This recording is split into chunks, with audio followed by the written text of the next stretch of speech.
Ladies and gentlemen, welcome back to the Coffee and KO show. Another beautiful Monday. We are also joined by our friend Lewis Norton at Norton MMA. How's it going, man? No, it's good. It's good. I'm ready to talk some fights. Yeah, we got UFC 261 this week. I think a lot of people are super stoked for this card. You got the 3 title fights on it, but it's like they could be 3 of Rose and Weili should be a good fight, but I think Usman, and we'll get into this later, but it has the potential to be a very one-sided 3 title fight card. So it's not that there could be a chance that nothing really big happens other than utter domination. So that's where I'm kind of and then the fights before that are just okay. They're just okay, I think. I'm not all that hyped up about it, but those are the cards that always overperform though as well. So Yeah, I don't know. The main card definitely has potential. If we get one change of hands in the belt, I'll be happy with that. And then, Anthony Smith, Jim Crute, I'm excited about that, not going to lie. And then you throw in the fact that we have Uriah Hall, Chris Weidman.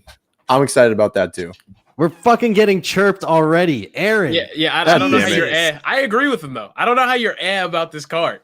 I mean, although, yes, there are 3 clear favorites in these title fights, at the same time, it's MMA. You never know what the hell is going to happen. Masvidal, Rose, and Andrade could walk away with all 3 of the belts, and it's realistic. Well, I don't think Masvidal is, but I think what puts a little stale air onto this card is the fact that we just saw Masvidal get foot stomped in 50-45 8 months ago.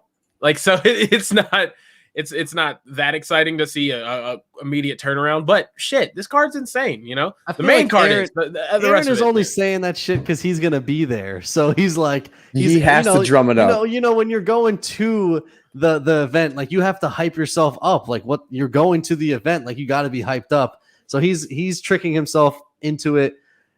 The only way Aaron has fun is if he's betting money and winning. We've learned that. If he loses his money, he's in a somber mood. So, that's my take on that. But I don't know. I just feel like we were super spoiled in the beginning of the year when you had Max Holloway and Cater and the McGregor Poirier.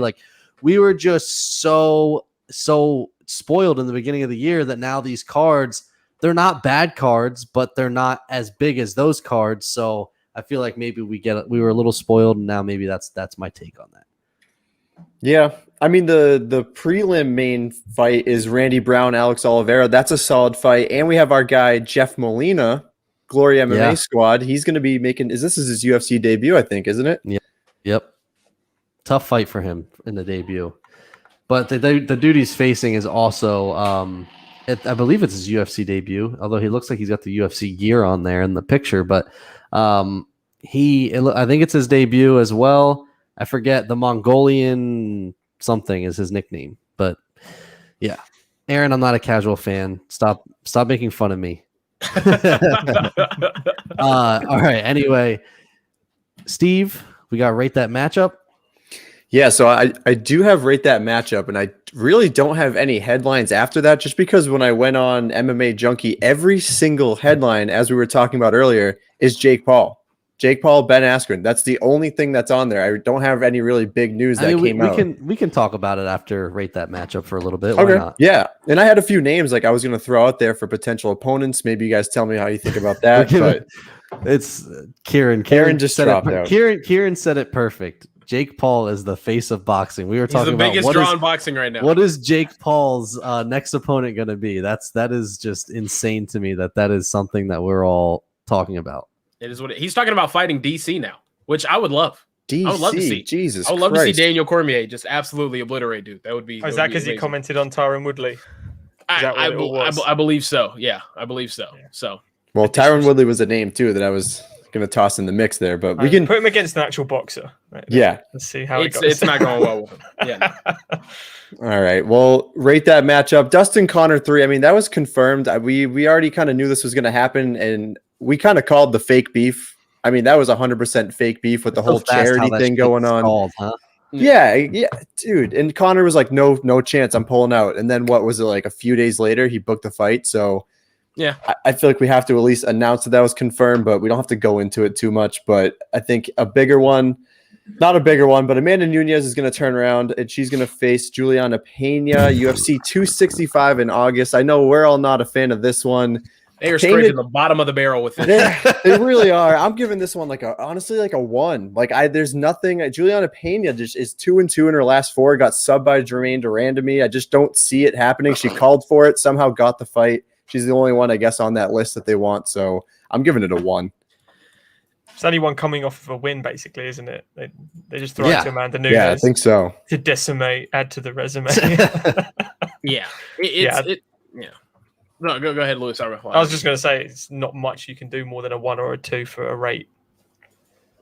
Yeah, I'm giving it a 1. I mean, this is just she's 2-2 in her last 4, and her wins are against old Sarah McMahon and then Nico Montano. I mean, it's not going to go well for her. She's fought 3 times in the past 4 years. Why? Just make Amanda versus Val. This is the perfect chance to say, okay, cool. We're gonna wait.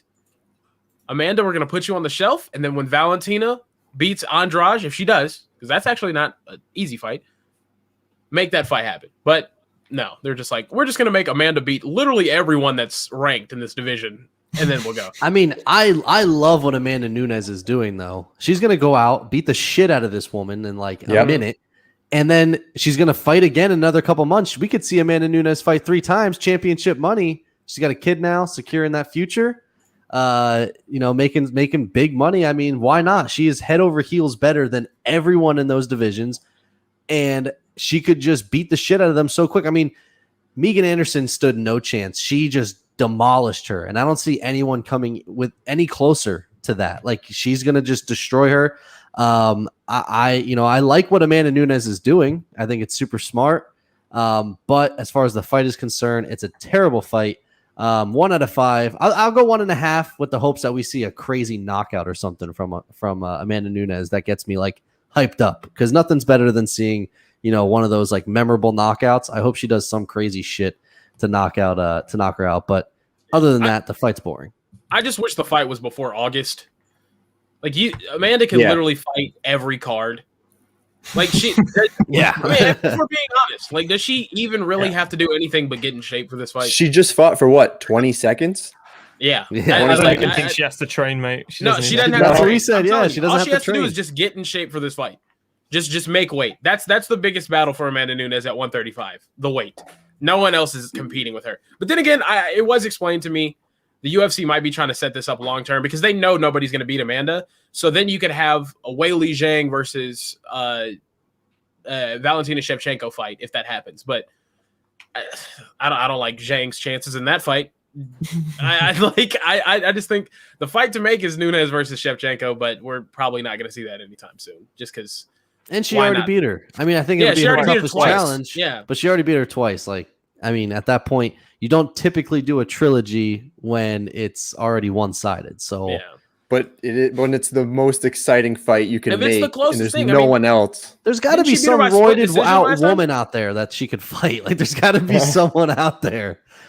She already beat her. Goodness. Cyborg. Can you put it with the dudes? Can you put it with the guys? That's what I think we said that at one point, didn't we? Maybe she fights someone at 125, 135, a guy, and why not? The crossover, the first ever crossover. She would beat a few. I don't think any guy. I don't think there's any man that is taking that fight, because just in case they lose. If they lose, they're all right. So there was. I'm going off the rails here, but there was a baseball player back in the day that literally got traded for a bag of bats, and he ended up committing suicide, because that's about as low level as you can get. You got traded for a bat, a baseball bat. That's tough. Now, if you go, if you go and you fight a female, but it's not a female. It's Amanda Nunes. It's Amanda freaking Nunes. It doesn't matter. It does not matter to the minds of the people. We know that, but the casual fan is going to say, "Holy shit, that guy just got beat by a woman," and that's something that you're never going to live down. The casual fan does not know Amanda Nunes is. It doesn't need to happen. It doesn't need exactly. It's not going to ever happen. It's not going to happen. No. So, because the day a man goes in there and just absolutely starches a woman, it's a going double-edged sword. Going back to Steve's point, what about Jake Paul v. Amanda Nunes? It's not gonna happen. That would I be mean, Jake Paul I don't fights think- like 190, like Jake, 195. Jake Paul would knock her out. I'm sorry. Yeah, he would. It wouldn't be fun for anybody. It would be I think very it would. disappointing. It would be one of the saddest nights of all time because everybody Well, already hates Jake Paul. So Jake Paul, Lewis Brazilians says, might fly here and murder him. I'm not gonna lie, it wouldn't be good. Lewis says that he doesn't think that Jake Paul would, but like this is the thing though. No. Jake Paul's boxing is not bad. It's not good not in compared to. boxing. Not in Might even boxing. say it's MMA. good. On MMA? Oh, I on watched MMA. that. Amanda Nunes. I don't want to see anyone box anymore. It's boring now. Oh, okay, Boxing is yeah. awful. I would love. I just want like that's the thing. Like if Ben Askren, I still think Ben Askren might have got KO'd if it was an MMA fight with Jake Paul. Because if he just wears one big shot, he's done. He doesn't have the chin anymore. If he still had the chin, I think he would have won. He can in an shoot MMA at fight. ankles though. You No, can't relate him. Yeah, Pull you can't guard. relate him. Yeah. Yeah. Yeah, also you have to be more accurate with your punches in MMA than you do with boxing. Yeah, you gloves. just lay on your back and butt scoop to him. No, that's all you have to do. Yeah, Minari roll. honestly. Exactly. Yeah. Ben Askren and Minari roll might be a meme. Aaron's gonna get mad that we're talking about this again. I know, Oh, right? he's, Yeah, he next left fight, like next 20 fight. minutes ago. He's out. He's gone. He's gone. All right. Let's move on from Amanda Nunes, Julianna Pena. Diego Thank you. Ferreira taking on Gregor Gillespie May 8th. Diego Ferreira just lost to Beneil Dariush. Gregor Gillespie was supposed to fight Brad Riddell. We didn't get to see that one happen. I love this fight. Again, this is two guys who are most likely going to go to the ground. You have more of the grappler versus the wrestler. I'm definitely more excited about this one than I was for the Riddell one. I'd probably say this is probably like a solid like 4. I don't know how this one is going to go, but I do like it. 2 top 15 guys. I'm going to give it a 4. Yeah, I like this one. I'd probably go like 3.5, but I really like the matchup. I think it's a great matchup. There's just a lot of questions about Gillespie after being KO'd like that by Kevin Lee, so we haven't seen him since. So obviously we know he's got the good wrestling background, but Ferreira is not a pushover. Obviously he fought a really good fight against Beneil Dariush too. So, and Beneil Dariush has proven to be super tough. So I don't know. I'm not going to make a pick. It's still early here. But my gut kind of off the bat says Ferreira, but as we get closer, we can dissect it more. But I just think when guys I say it all the time, when guys take these really lengthy layoffs, it's so hard to remember how dominant they were. And Gillespie was a pretty dominant wrestler, but we saw he's very, very weak on the feet. And Ferreira has a wrestling background and can strike a little bit. So I think it's going to be a little bit tough for Gillespie. Personally, I think I love Gillespie. That's why I put it as a 4 for this. And even though he's got a wrestling background, it's not Gillespie's wrestling. It's like saying I've fought Muay Thai. I wouldn't fight Liam Harrison or John Wayne Parr. There's levels, isn't there? And Gillespie's level is just the highest you could get. So I think Gillespie is a good fight for him to come back to. But as you say, he hasn't fought in so long. Has he got ring rust, as if people believe in it or anything like that? But I think it's a good fight for him because it's a name as well. As you say, went real close with Beneil and he's fighting Tony now. So a win over this, you can get a big name. Yeah. And you talk about ring rust, but also that head kick knockout, that could do some damage to your career. You don't know if he's going to be the same guy going into that next fight. It's so bad that we used it for our intro video. Yeah. But it's a good knockout. That is It the is a good knockout. knockout. Coffee Yeah. and KOs. That's the KO. Kieran? For me, I'm not too excited about it. I don't know. Just me personally, I'm not too high on Gregor Gillespie. Yes, I think he's a very gifted wrestler, but I think at some point he's going to run into a lot of resistance with that.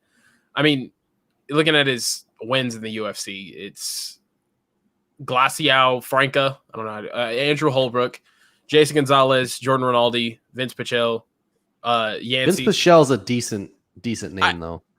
Is it though? I mean, he beat the shit out of Jim decent. Miller. Is Jim Miller?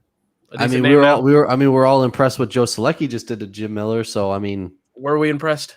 yeah, I mean, I was. How far is this gonna go? I feel like we were. This is my thing. This is my thing. I think Diego Ferreira is on. If he's not ranked, he's on the cusp of being a ranked fighter. He's and top I think 10, I believe. I'm not sure. Is he? I know he beat the living shit out of Anthony Pettis. I think this is a really tough matchup for him. I think it's a tougher matchup for him than Brad Riddell was. I'm not high on him. I'm really just not high on Gregor Gillespie. I think he's a very talented wrestler, and I think he can accomplish being a ranked fighter at lightweight, but lightweight is just so damn deep. It's going to be hard for him. And also he's undersized. That's another thing. I think a Gregor Gillespie that could make a 145, even though I don't think he can because he's so, I guess, like dense, thickly muscled. Being 5'7", not having the frame to really deal with these like bigger lightweights that are also very talented and good at keeping the fight on the feet. It's tough. I don't know. I'm just not big on Gregor Gillespie. I'll give this one a 3 though, but I think Ferreira takes him to school. If Gillespie does win, would you be high on him? Yeah. Yeah. No, yeah, It definitely. Yeah, I definitely changed my tune. My tune. my tune. Well, I kind of felt that way about Yeah. like last week with Tony Gravely. Like Aaron was talking about how he loved Tony Gravely, and I'm like, like I don't. His wins are kind of not good, and I wasn't impressed with him. And then he looked decent in his last fight, so I'm still not on the train. But I kind of feel the same way, in kind of similar scenario. So I'm kind of with Kieran on this one. Yeah, I'm kind of with Kieran on this one. I'm not all in on Gillespie yet, but I do think his wrestling is top notch. But it's just we'll see where he's at when he can fight someone who can wrestle. And I mean, Ferreira's got the Brazilian Jiu-Jitsu background as well. We'll see kind of how that all plays into Gillespie. He's violent, man, and he was undefeated before that Kevin Lee loss. Like I know his strength of schedule isn't there necessarily, but he didn't lose to anyone until it was Kevin Lee, and you could even argue that he just got caught. Yeah, exactly. Yeah. He is a dangerous man. So I don't know. I am looking forward to that one because Diego Ferreira too. Like he likes to go out there, put on a show, and get dirty too. So I think that's going to be a great fight. I think another reason is I'm not too high on Kevin Lee. I never have been. Like I think he's solid, especially after that stupid ass tattoo. Yeah, no, I think he had a lot of potential. But if you get finished by Kevin Lee in spectacular fashion, and I don't believe Kevin Lee is I don't even think he's really a good striker, to be honest with you. I think he just kind of throws shit out there. I don't know that I can't get past that. You get head kicked in spectacular fashion by Gregor Gillespie. Or not by Gregor Gillespie, but by Kevin Lee, it's tough for me to really see a good future for you. But I think he's solid. Don't get me wrong. I don't think he's bad at all. I just don't think he's at that top tier or will break be into a top 5 or anything like that ever. No, I don't think so. That's fair. No. Side note. Especially at this age. So when Connor said that he was not fighting, did you see that Kevin Lee put his name in the hat to try to fight Conor McGregor? He did. Of course he did. Most people probably did, right? Of course he did. Oh, just like I knew Tyron Woodley was going to be. Yeah. I would put my name in the hat if you knew who I was. Same. We should knocked out for some money. Yeah. Well, that's what we said about Ben Askren. Like, smartest dude on the planet. He's already been a meme for 3 years since the Masvidal knockout. Like, what's another couple years of being a meme and making? He made $1 million at the end of the day. Yep. He posted he made $1 million. That's more than he ever made in any UFC fight. So, like, I would put me in there. I'll wear Jake Paul's best shot for $1 million. Didn't easily. have to train too hard. You know, you play it pretty relaxed. You get the whole press conference. It's pretty fun. You get the interaction. Your name's out there. Your face is out there. His face will be out there forever now. Like he will always be remembered. I mean, he's always got the statistics to back it. Fastest knockout in UFC history, and it's gonna. Yeah. You're gonna see his Greek afro flowing in the. That is literally a highlight that will be played 100 years from now when they're talking UFC. Like that'll easily be. If you ever been to the live events, if you've ever been to the live events, they have the Baba O'Reilly playing at the start of like the pay per view. That's always going to be on that reel, no matter what. It's like the clips that are on that reel. You got Anderson like making Vitor Belfort suck his toes. You got Terry Edom getting hit with that. You got Ronda Rousey getting head kicked. That knee is always going to be on that reel now. Always. It will live in infamy forever. People will remember Ben Askren versus a lot of other MMA fighters in 10 years. They'll be like, "Oh yeah, I remember Ben Askren." You won't remember Kevin Lee. You won't remember Kevin Lee. You also won't remember Ben. Happened. You also won't remember Ben Askren for his actual accomplishments. You'll only remember which were pretty solid accomplishments. Yeah. He has a win over Douglas Lima, which is insane. Dude was borderline Olympian and Robbie Lawler.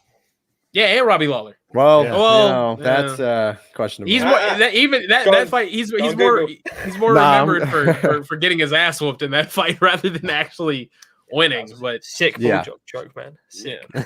Hey, sure. He was out, man. He was out. All right, moving on.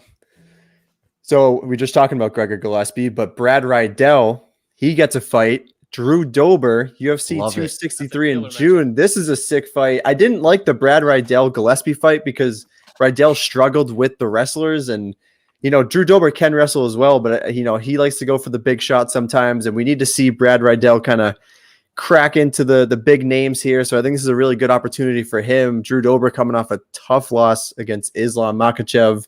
I do like this one. I don't think I like it as much as the one before. I'll probably go with 3.5.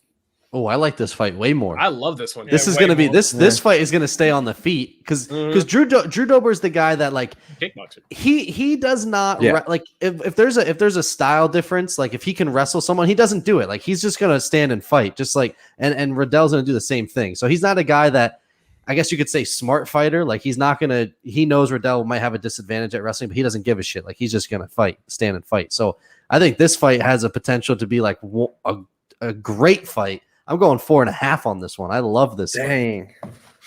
I personally got 5 on this because Drew Dober's he knocked out Nasrat. Amazing. Most people thought Nasrat would do that, and then he's got so underrated by Islam. Makhachev just absolutely destroyed him. So he's not going to want to go to the ground anytime soon again, and neither does Riddell. Hence, I mean, Kieran and I had a little dispute about Riddell versus Gillespie because that was planned. And I thought Gillespie would win, blah, blah, blah. Yep. So this is much better for Riddell because this is, again, a big name. Drew Dober is a known name in the division. And as you say, this is fireworks. This is fire of the night. This is going to be heavy hands. Someone's going down. Yeah, I'm. This is a 5 for me as well. This fight's going to be a banger. I mean, Steve, both of them powerhouse. Up a bit, I guess. Hit hard as shit. Yeah, this is going to be great. I can't wait for this fight. This fight gets me way more horny than the Gregor Gillespie one. I'm not gonna lie. Yeah, I'm excited for this one. Also, I mean, fuck, Drew Dober's only losses in the past 5 years are to Beneil Dariush and Islam Makhachev. This is a huge step up for Brad Riddell. If Brad Riddell can go in there and get it done, shit, I'd be excited to see it. I mean, I'd be excited. I want to see him. I want to see the winner of this fight go up against Rafael Fiziev because I think just the kickboxing matchup that would be. Woo! That's a good shout. I wish he fought more, man. Because he's so fun to watch. He's super entertaining. So, yeah, this fight's a banger, Steve. I don't know what you're talking about. Yeah, I think I might have fucked up a bit there. That's all right.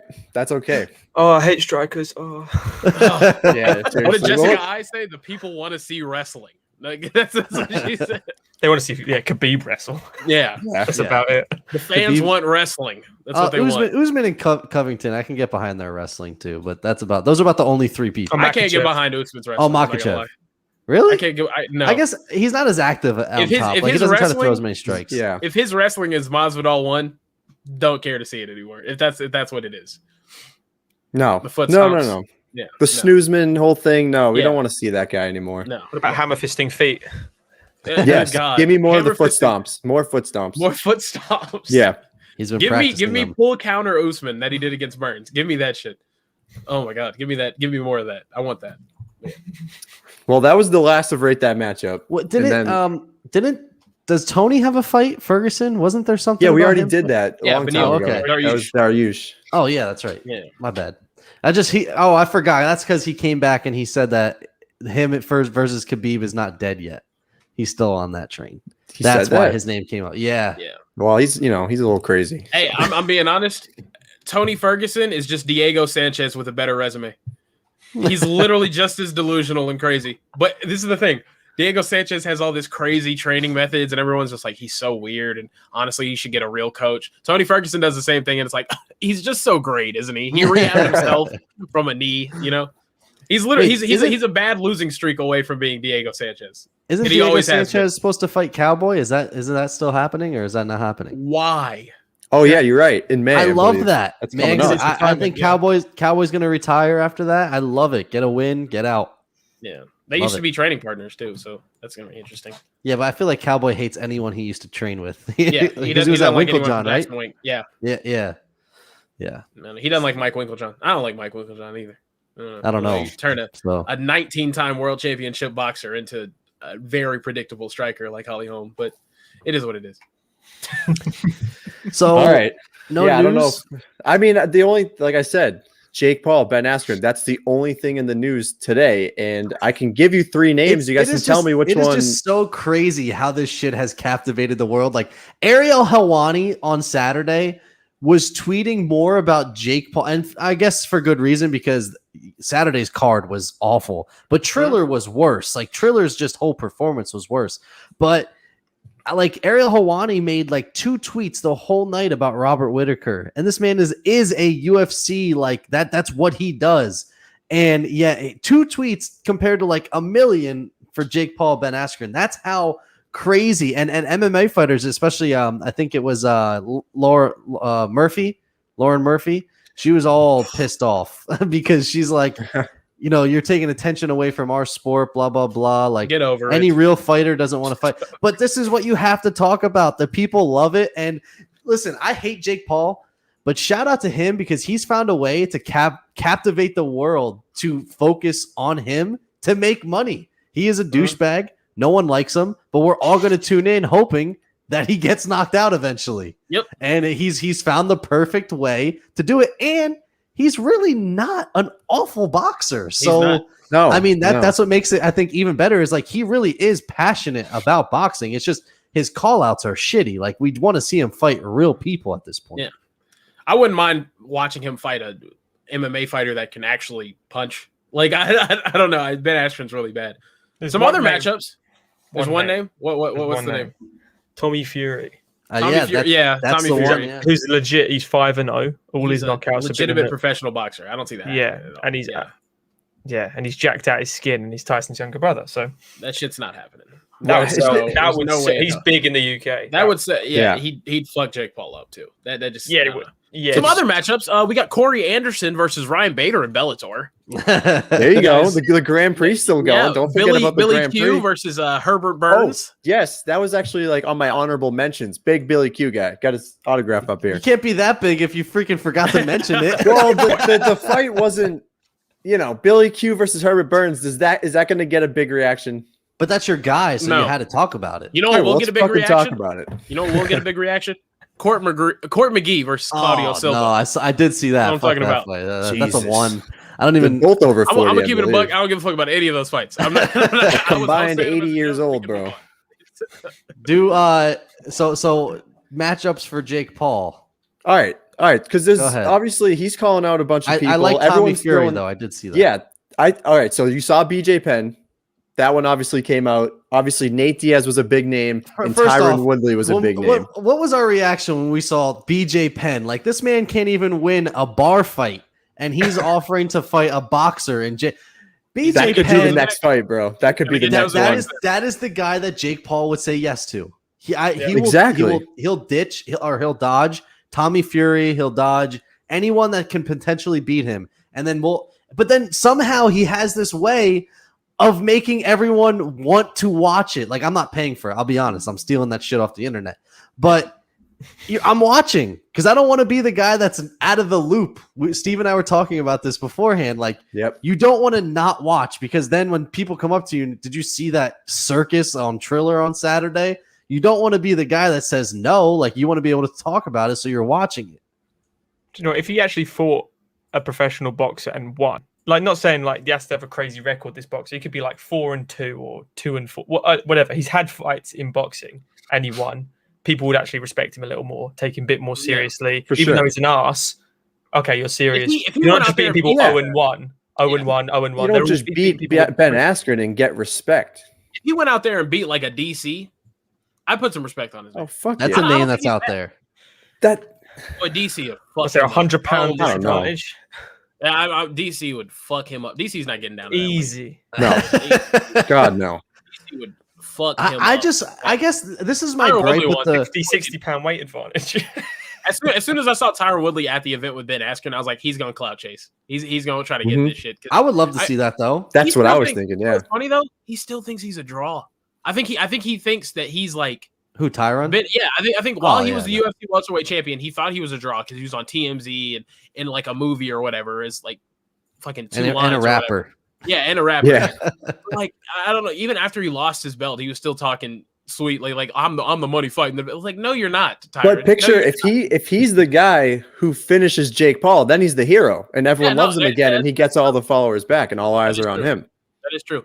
Or he could go out there and embarrass himself and be one of the worst. And I mean, one of the worst falls from grace Ever. Yep. We've Ever. already talked about this. Ever. Four fucking losses, and then you get knocked out by a YouTuber. Imagine, and you went through a public divorce. You got to kill yourself. You got to. So, I'm sorry. My gripe with this whole clout chasing boxing is like these guys claim that, you know, like Floyd Mayweather is a different exception. Like obviously he's the greatest boxer, whatever, blah blah blah. But like someone like Jake Paul that claims to be this great fighter, but come fight MMA then. Like if you really think that you are this badass, because for me, like that's what bothers me so much, and it'll never happen. But it's just like in fighting, there's so many other things aside from just standing up and boxing that like if Ben Askren and Jake Paul got into it in a bar, who's winning? Ben Askren or Jake Paul?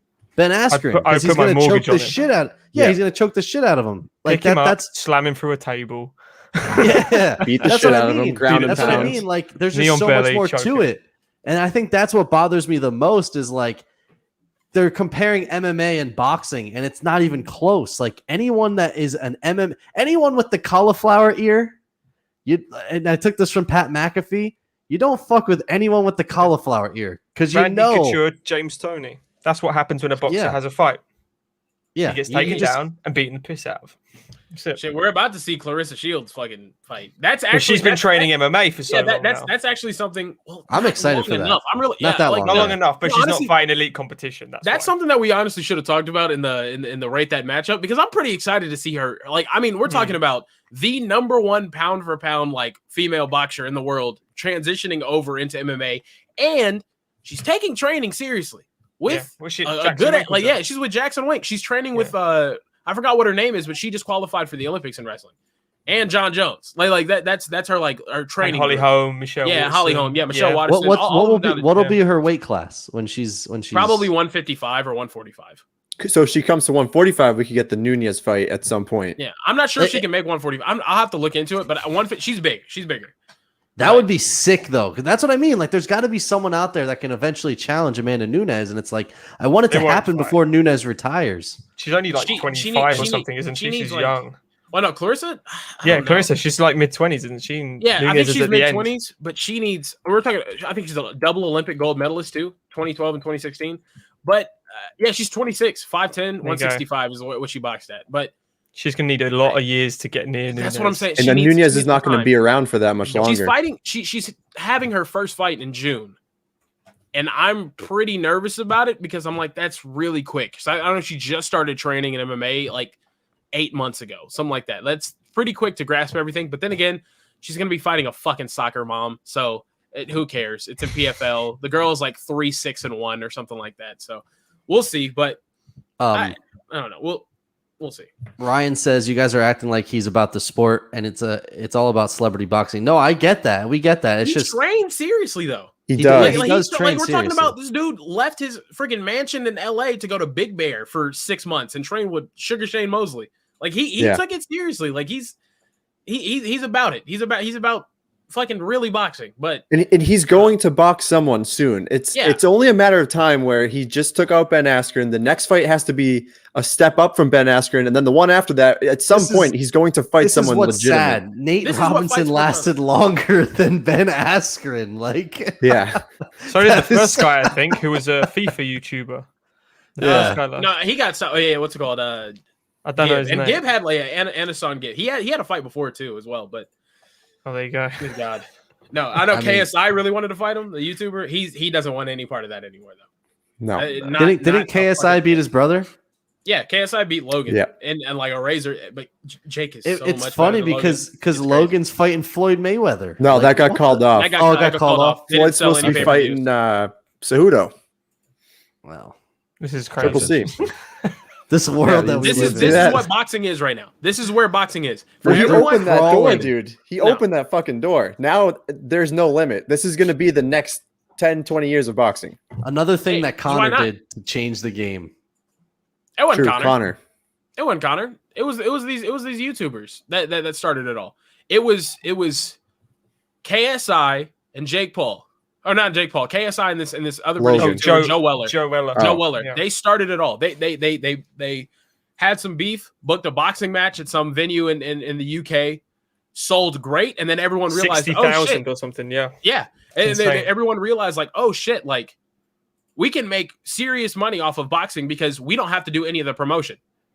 They're not going to get in there and fight in MMA, obviously. You know, that shit, they don't want to get seriously hurt. Like, yeah, you'll get knocked out, you'll get punched pretty hard, but you're not going to get an elbow that opens up a fucking gash in the middle of your forehead. Like, that's what people want to see, though, man. Like, yeah, exactly. People want to see that happen to Jake Paul so bad. Yeah, so bad. It won't, though. But it all started from that, and now it's manifested itself. And honestly, it's the perfect time too, because name five professional boxers active right now. Zach, go. Fury, Wilder, Joshua. There you go. That's all I got. Ruiz. But he disappeared, all right? the heavyweights. Because they're all in the big fights. Hey, listen, and you only know those four because of the other ones. That's the one division. That's the one division outside of like maybe Canelo or Canelo, Triple G. Teofimo. Yeah, Triple G. Lomachenko. If their name is Lomachenko, not, I know him. If their name is Teofimo not Lopez just beat Lomachenko not too long ago. So, but who watched that shit though? I watched it because I'm a big boxing fan. Did any of you guys hear about it? I can't watch boxing because it's like a three fight card, and they still. So this is when I officially got off boxing. So like my friend invited me over to. He's like Triple G and Canelo are fighting. I'm like, great. I don't know shit about it, but I'll come watch it. It's a time to drink some beers and hang out with buddies. So I go over. And like the first 3 fights or whatever ended in like a minute. I think Gervonta Davis fought on that card or whatever. Like I know him too. And so he fought on that card. And like the first 3 fights were done in like an hour. It was like 10 o'clock. They drug it out for 2 hours until the main fight. And I'm like, no, I can't do this. Like, how do you go from 3 fights in a row and then all of a sudden we have to wait 2 hours to watch these clowns fight? Like, this is the dumbest sport ever. Like, I'm not watching this. This is stupid. And that's the saddest thing. Since Mayweather's retired, outside of Fury and Wilder, do you know what the biggest boxing event has been? No idea. Mayweather? Jake Paul? It's been Logan Paul versus KSI. That has been the most since Mayweather is like officially retired after like the Conor McGregor fight. It's been Jake Paul versus Logan Paul versus KSI. Now, I mean, just they don't have any draws. MMA has champions that draw. I mean, shit. Masvidal and Usman did 1 million pay-per-view buys. Everyone bought that shit to watch. Just so much more exciting. It's just there's just so much more that can happen. It's boxing's just on its way down right now. But it's like one of those things. So like Josh, thanks Josh, friend of or part of our crew here. Ryan Garcia says he's going to retire at 26 and move to MMA, and that's great. But at that point, isn't it hard to leave boxing when you make so much money? Like you can dominate and make money and just keep fighting. Like, and you can fight more. They have more fights on their record, everything else. You're making more money. What it's going to take to really transition from like boxing being the number 1 combat sport to MMA is pay. It's the money, 100%. It's competition. It needs competition. Yeah, and that's the thing too. It's just, but then I think whenever you start to see more realistic pay for the headliners of these cards, the undercards are going to drop off bad.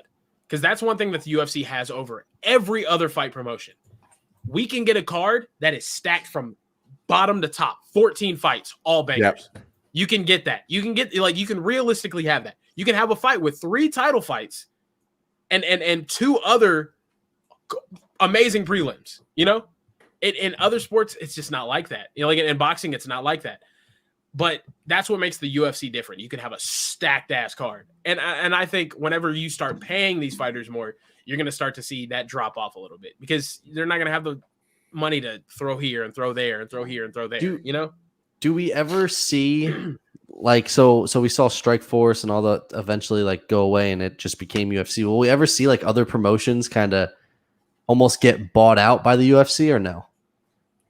I don't think anymore. No. Because the point is, Coca had Strikeforce and he sold it. Now he's got Bellator. He's not going to sell Bellator again, and PFL's owned privately and won championships over in Asia. So I was just thinking, like, could you imagine the UFC goes out and like buys Bellator and like, okay, Bellator fighters, they're not I would say for the most part, UFC obviously has the greater competition, but like there are some people over there that are really, really good. Patricio Pitbull, like that the UFC now has, and then like one is kind of for me, but I mean same thing. Like there's a couple of good ones, so it's like Ryzen's fun. Would be Ryzen's cool. fucking great. If you ever watch a Ryzen card, it's fucking amazing. It's all juiced out of their heads. Yeah. Yes, they're all juiced up. It's awesome.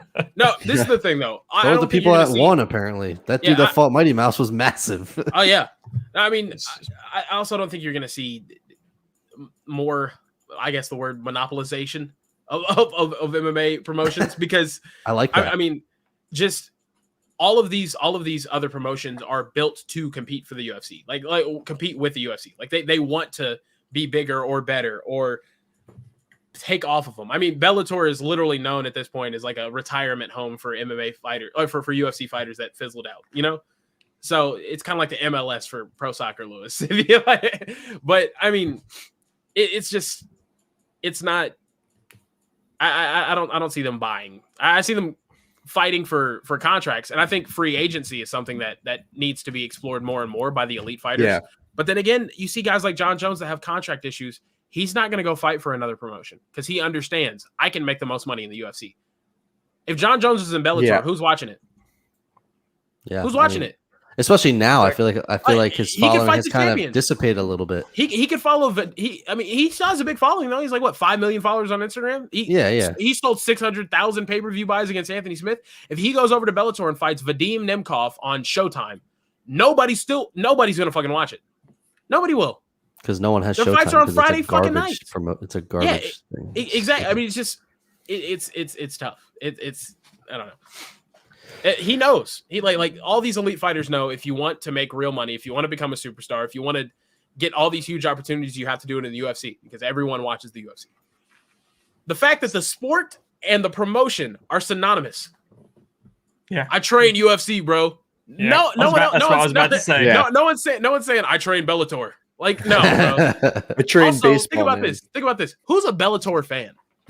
Who's like, I Bunny. do like the Aaron? UFC, but Aaron and Bunny. No. I'm saying who has Bellator as their number one go-to MMA promotion?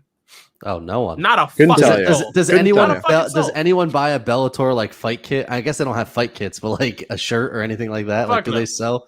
I think I have a shirt somewhere, but I got given. Did you get it for free? Yeah. Yeah, exactly. Yeah. Who's spending money on Bellator? Come on, bro. They had one pay-per-view that I think did well. It was whenever Fedor came back. And that card was a complete fucking like shit show. It was at MSG for the first time. They hyped up Aaron Pico as the LeBron James of MMA. They spent all this money signing him, and he got dropped and choked out in the first round by a fucking rooms to go furniture salesman.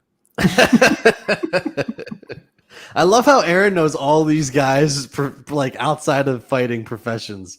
Like he knew about Julian Marquez and Top Golf guy. He knows all these Julian guys' Marquez. professions. Jeff Neal being a waiter. Yeah. Yeah. It just oh my god. How do you know this stuff? Tough. Research? No, it's just they hype him up, and then you find out that this guy's fighting a dude that went to fucking that was working at rooms to go. Like I don't know. Like Aaron Pico, like you literally look it up. He was hyped up as the LeBron James of MMA because he grew up wrestling. He was an Olympic alternate. He grew up boxing at Freddie Roach's gym at Wildcard Boxing, and he was supposed to be this great next freaking GSP John Jones type, and he got fucking dropped in the first exchange and then choked out by a rooms to go furniture salesman. And then the next fight, knocked the fuck out again. Yeah, he got knocked the fuck out again. That's Bellator for you, man. They find a way to make some shit happen. I also don't see the Romero and Anthony Johnson fight happening. It's supposed to happen in 2-3 weeks. I don't know if that shit's gonna happen. I hope it does. I haven't heard anything about it. Someone's gonna plug. Yeah, no, but that's the thing.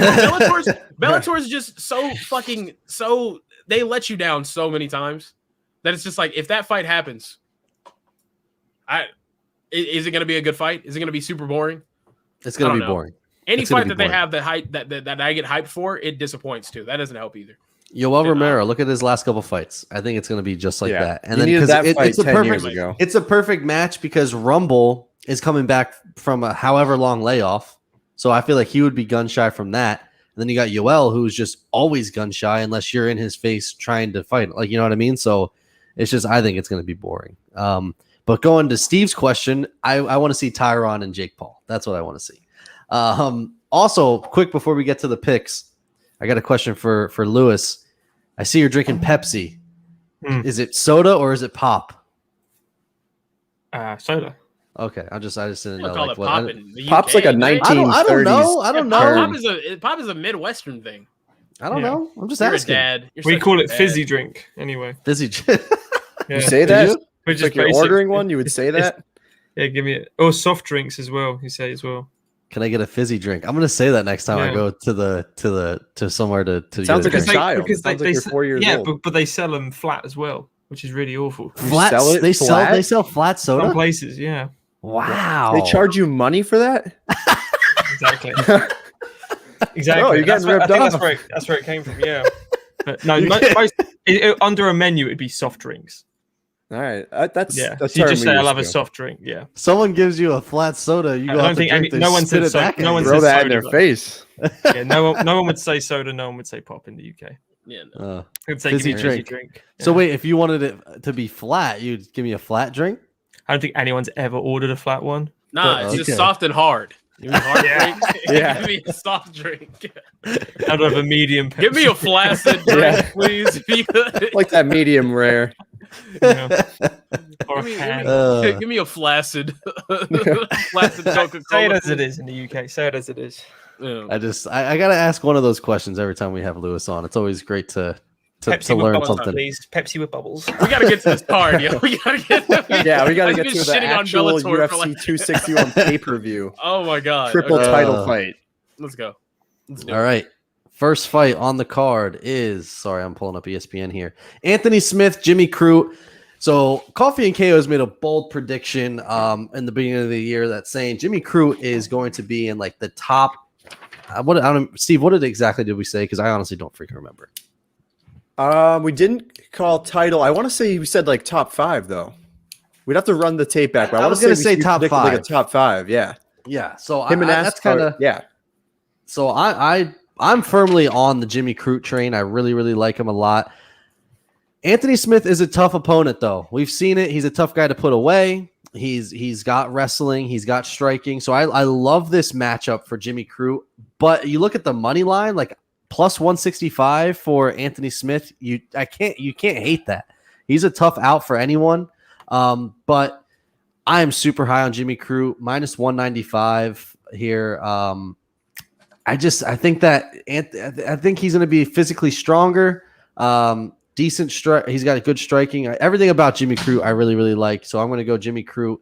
I don't know if he gets a finish, though. I'm going to go decision. Anthony Smith is a really hard guy. The dude literally was getting his teeth knocked out. They were literally falling out of his mouth when he fought Glover Teixeira and still fought the rest of the fight. He's just a hard guy to put away. I can't see Jimmy Crute finishing this fight. Maybe sub. Maybe he wears on him and gets a sub, but I don't really see it. I think Jimmy Crute wins, but by decision. But I think that he could almost like a Rockage performance, like just manhandle Smith. I do think that I can see that happening. Yeah, I think, plus 165 is definitely intriguing.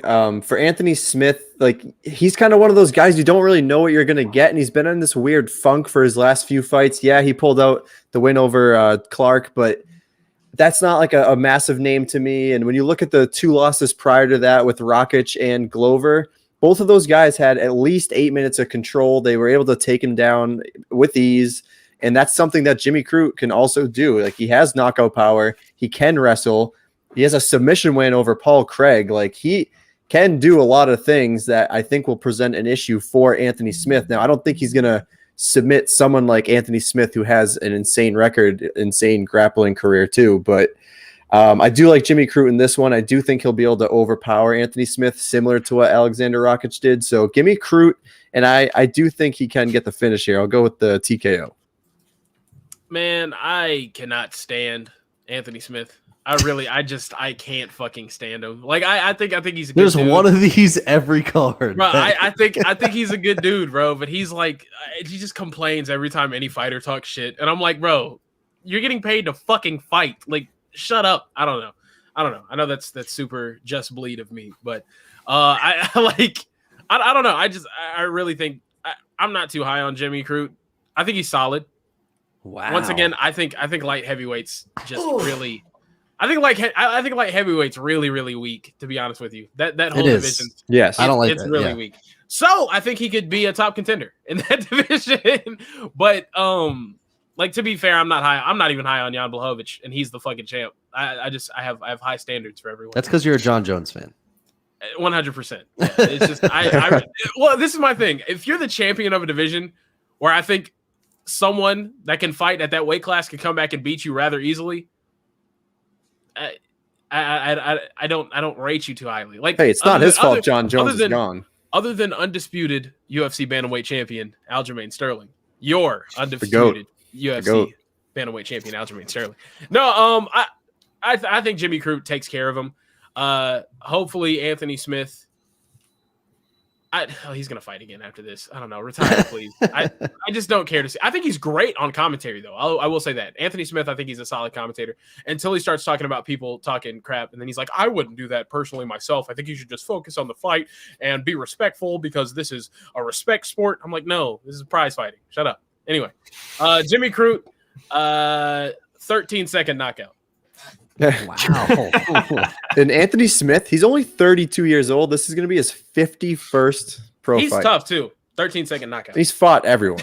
He's on the top of the list for worst tattoos in the promotion too. By the way, it looks like his kids drew those tattoos and had him go get them. Y'all know he was half black. No.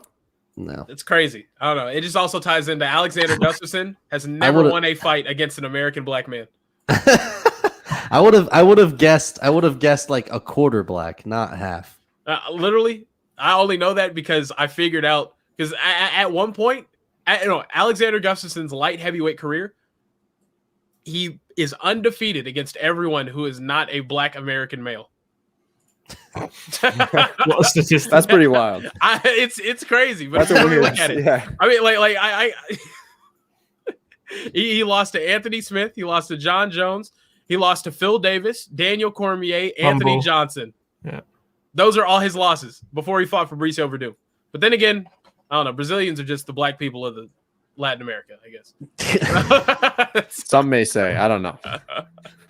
No, I'm kidding. But Norton. there you go. Sorry. No, I was going to say I don't want to see Anthony Smith retire or anything, but in his flip flop of last few fights, so he beat Devin Clark. It doesn't do anything for me that win at all. Like, it's a good name, I guess, but not really at the same time. The two people he's lost to before that, one is fighting for the title next, and one will be fighting for the title after that. So no shame in losing those. Glover's on like a little mini tear almost. He's kind of resurged himself, and Alexander Rakic is going to be a champion. No doubt in my mind, he will be a champion. He's obscenely good. Gustafsson, don't forget he submitted Gustafsson. Now that is that is a tough one to do. So, as your statistic shows, I'm with Kieran though that Jimmy Crute isn't all that just yet. He's still he's 24, 25. 25. He just beat my man Modestus, which I was very upset about. Steamrolled him. Yep. Yeah, he steamrolled the shit out of him. He didn't just beat him. Wipe my tear, but because of that, like, I'm not sold on him just yet. If he beats Anthony Smith, I'll be seriously impressed. But I don't think he's good enough to do what Rakic and Glover did. Yeah.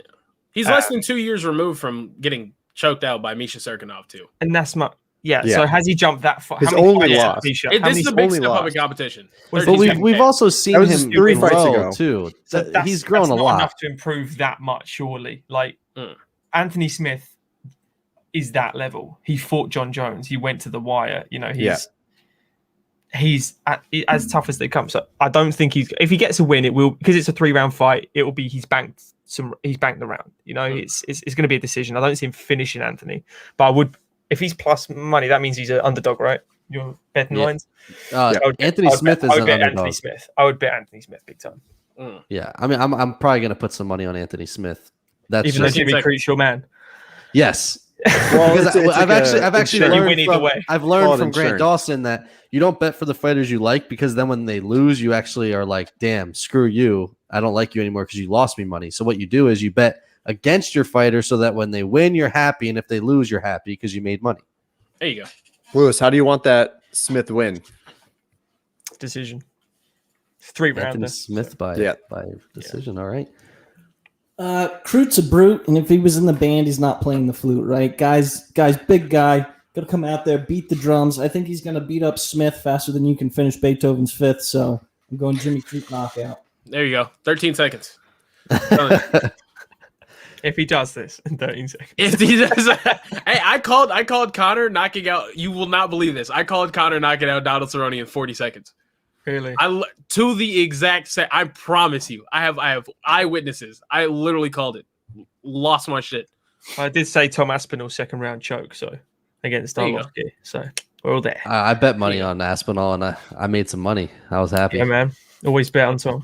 That was a good night. That was a good night. That was a good night. You backed the Brit for once. Yes. Learned your lesson. Learned your lesson. No, we're high on Tom Aspinall, though. We've been talking about Tom. We're But on the other first. Englishman, you slack. Arnold Allen. He was against Arnold Allen. I know. Yeah. I saw that. I gave Arnold Allen credit. I said I didn't really know what to choose. I thought it was a very even fight. I went with Sadiq Yusuf because the Nigerian's been on tears. That's the only reason why I picked him. He looks solid. I just hope he's more active now after that. Yeah. That's all it is. Yeah. And I like Leon Edwards too. That's a surprise. We've done a 180. We've done a 180. UK. I like Leon Edwards. UK Really? hate him. Yeah, because he's dumb. He's elite. Yeah, but he's boring. That's all the problem. He's hella boring. He can't Yeah. talk for shit, and he's got a Birmingham accent, which in the UK is not a nice accent. It's the Peaky Blinders accent.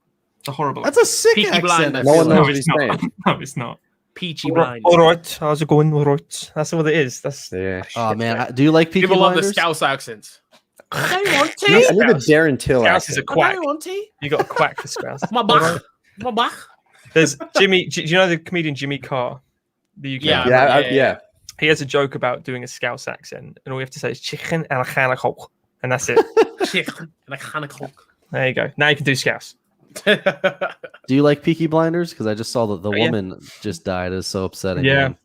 Yeah, 52 or something. Yeah. Yeah. I think that was already one of your questions to Lewis. Oh yeah, Probably. Listen, man, I don't remember anything. So You know who else doesn't remember anything? Chris Weidman. After Yes. There you go. knockout Go losses. for it. Go. He's Go going ahead. up against Uriah Hall this week. Uriah Hall coming off of that win, that pretty impressive win over Anderson Silva. Chris Weidman coming off of a lackluster performance and in a win against Omari Akhmedov. How are we feeling about this fight? I am the biggest Uriah Hall fan this weekend. Let's go, Yeah. Uriah Hall. I hate Chris Weidman. Like, he is probably my least favorite fighter in the entire organization. It's just it's gotten and this is the thing. I didn't even hate Chris Weidman, but then over the last couple years, ever since he's basically been irrelevant, he talks so much shit, and it's not even warranted because he has no chin whatsoever. Like, he's fallen just as bad as Luke Rockhold. Like, both these guys have had the same path. I feel like the chin is gone, and they're still talking shit. Luke Rockhold's moving up weight classes, down weight classes, trying to Getting find slept it. at both. Exactly. That was Weidman. Yeah, Weidman's doing the same thing. It's not working. Like, it's just, listen, as long as Uriah Hall doesn't pussyfoot around, because he has a tendency to do that. He did it against Anderson Silva. Like, he could have taken Anderson Silva out in the first round. If he did not, he fights so hesitant sometimes. As long as he does not fight hesitant, one shot to that glass jaw of Chris Weidman, and this fight is done. Uriah Hall has power. You know, he's like one of those guys that I'm not going to say he has untapped potential. He's old now, but like back in the day, people thought he was the next. A lot of people really thought Uriah Hall was going to be the next big thing. Didn't happen. Dana White called him the next Anderson Silva. He thought he was going to be Stylebender, what he is now. Yeah. And it never happened, but Uriah Hall has power. Chris Weidman does not. And also, Chris Weidman's gas tank against Omari Akhmedov was terrible. It was bad. So that fight literally ended on basically Akhmedov having a heart attack. Like, he just laid there at the end, and that was it. So I hate Chris Weidman. I'm all in on Uriah Hall this weekend. There's no fighter that I'm rooting for more than Uriah Hall, other than Jeff Molina, because he's friend of the show. And that's it. That's all I got to say about that. Screw Chris Weidman. I hope he gets knocked out, and then finally he has to retire at this point, right? Like if he gets knocked out again, like that's got to be it. If he's not retiring, he's getting cut. Like it's one or the other. So yeah, I'm out on Chris Weidman. When you're calling for shots against Adesanya and you're calling for shots just against these people that you're not even close to, like not even in the realm of being close to them, it's just that's what drives me crazy. So I liked Chris Weidman back in the day. I'm totally out on Chris Weidman now. And let's go Uriah Hall. Well, Zach, you're saying he's not close, but Weidman had a more dominant victory against Kelvin Gastelum than Adesanya did. Yeah, I don't give a shit. So no, this fight's. I'm excited for it. Yeah, but I am going to be a miserable prick if Chris Weidman somehow. I was going to wins say, this if fight he on wrestles Saturday. him to death all 3 rounds, you're going to be so pissed. Waiting for that knockout shot and it doesn't come, you're going to be so pissed. I'm not going to bet on this fight because I know if I do, Uriah Hall is going to lose. So I'm just steering. I might not even watch it. I might just wait for the highlights because it's like that's just my luck, man. Like any sports team I like, they all suck. And then the second that I stop watching, they'll do well. So yeah, I'm out on I'm maybe not even watch it. I might have to close my eyes for that one. Uriah Hall, you said fight's hesitant though, and he's against a wrestler. He's gonna lose. He'll lose. I know. Yeah. Stop. Chris Weidman will win a decision, 3 rounds to 0, or 2 rounds to, as you say, gas tank in the 3rd. He'll win. Trust me. That is bet Chris Weidman if you could. I could see Weidman maybe winning know. 2 rounds, and then he's gassed, and then maybe Uriah Hall actually decides to fight Flips and him. lands a shot. The only thing that makes this fight weird to me is Uriah Hall's inconsistency. Sometimes Uriah Hall, in spurts of a fight, will look like the best middleweight in the world, and then other times will look like he's not even UFC caliber. I mean, him getting knocked out by Derek Brunson when he was like hyped up as a great striker was mind blowing to me. How someone can run forward with their chin up and just wing hooks at you and catch you. I don't know. Like, is he that good of a striker then? Or is he just, or does he just do spinning? I think he shows flashes though. I'm talking about I don't know. He's too inconsistent. And also you're dealing with Weidman and you don't know what you're going to get from Weidman. You don't. Last time he was out though, looked slow and old. As slow and old as I've seen him before. Because I mean, you look at his losses. If you realistically look at his losses, he has 2 losses that were clear as day. Like no questions asked. You weren't even on the same level. Reyes and Jacare. Yeah. You look at his Gegard Mousasi fight. That fight got stopped because he wore a knee and tried to Aljamain Sterling. You know, Yoel as well. Yeah, Yoel hit him with a knee. But that's when it all happened. Yeah, and that's when it really happened. Him and beat him up for a minute. Yeah, but at the same time, he had moments in all 3 of those fights. You know what I'm saying? Jacare and Dominic Reyes dusted his shit. Like just dusted him. And Yoel. Yeah, well, Yoel, he was winning that fight before he got hit with the knee. You know what I'm saying? And I'm not saying that was a lucky knee. He was winning against Gegard as well. Yeah, he was winning against Gegard as well, and he was competing at least closely with Luke Rockhold, which is just so weird. Perfect. He's going to be winning, and then he's going to get knocked out. This is perfect. That is perfect. Exactly what I want. That would be very phenomenal. possible. It's very possible, but also we're talking about Uriah Hall, who I think has 0 killer instinct. 0. Yet has finished 13 of 17 of his wins. How many's he lost? That's the thing. He's 17-9, 9-7 in the UFC. That's not great. That's not great. He's very up and down. Okay, I mean, we're looking at his stoppages. What's the best win he's got on his record? And don't count Anderson Silva. No, don't count that. Bevan Lewis. No, it's the knee. No, it's the knee against Gegard. His knee in the world. Yeah, what's it called? The spinning back. That was the kick was lucky. Yeah, the spinning back kick. He also did beat Thiago Santos early on, but that was in 20. That was way back. Yeah.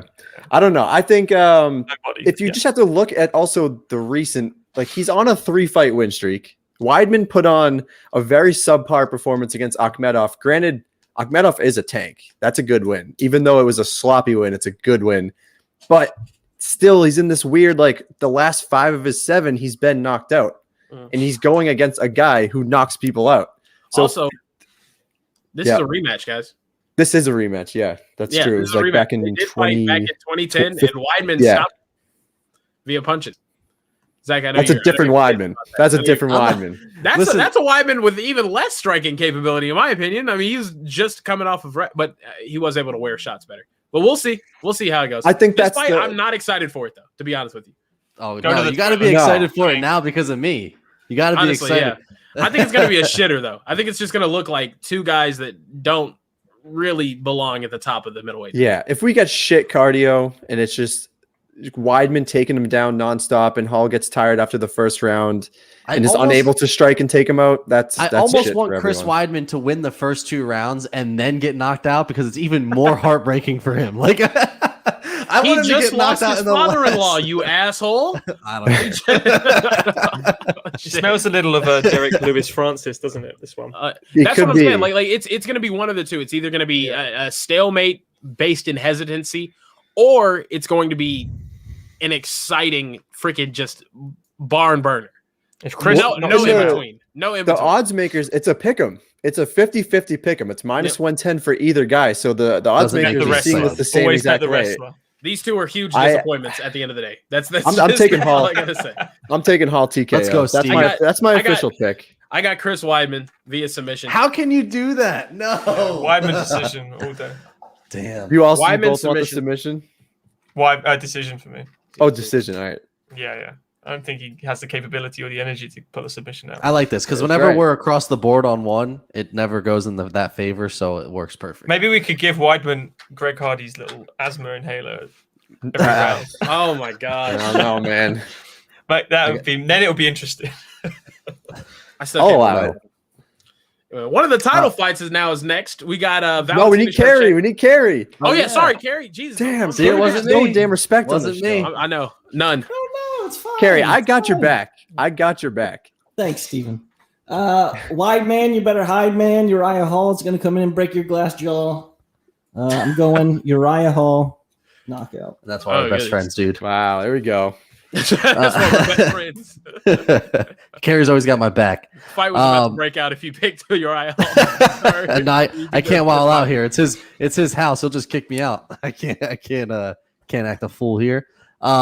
Okay, Kieran, I mean, if you want to take us to Andrade Shevchenko, have at it, buddy. Yeah, sure. We got Valentina Shevchenko, the polygamous relationships queen herself, fighting Jessica Andrade coming up. It seems like she's discovered head movement. I think her last fight against Rose at 115 was incredible. She looked great. And then she came up to 125 and absolutely beat the fuck out of Caitlin Chukagian, which I loved. Valentina Shevchenko, I do like her. I think she's very skilled, but at the same time, she does piss me off as a champ because it just seems like she coasts through fights or she just takes the path of least resistance, which I think is smart, but at the same time, it's not too entertaining to watch.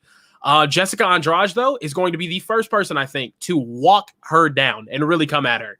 So I'm really excited about this fight. I think this fight has fight of the night potential. And so the two women's championship fights have potential to be fucking insane.